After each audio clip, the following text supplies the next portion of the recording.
because women had the lack of opportunity, we were pitted against each other because there were only like 5 opportunities, like 5 places a woman could be hired. And so we were elbowing each other out to get to that one spot. So the crux of the problem is the lack of opportunity for females.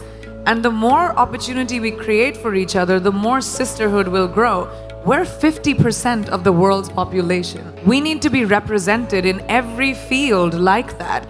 We need to be empowered by each other, by the people who are in positions of power, by putting us in positions of power.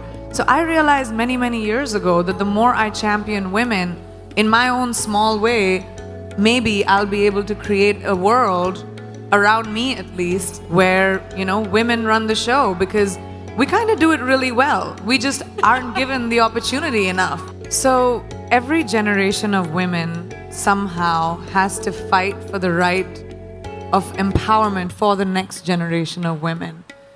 There are moments when you stop and ask yourself, how did I get here? This is definitely one of those moments for me. And I find myself going back to the beginning. The more I began to notice the simplest things that distinguished a boy from a girl or a man from a woman.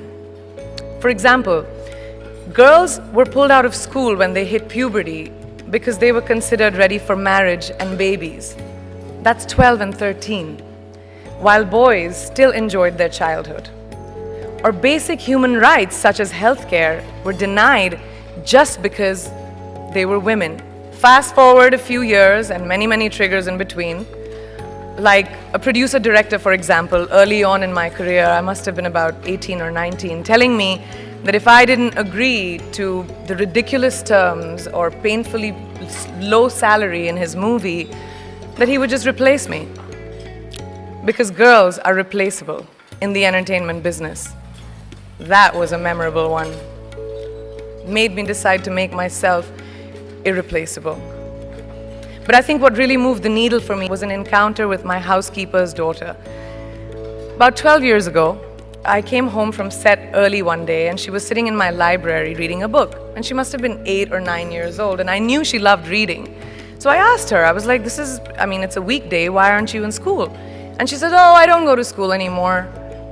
So I went and asked her mother and I said, why isn't she in school?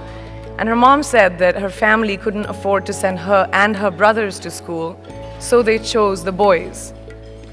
The reason, she would eventually get married and it would be a waste of money. I was completely blown, and it shook me to my core. Eventually, I decided to cover the cost of her education so that she could continue to learn, because education is a basic human right.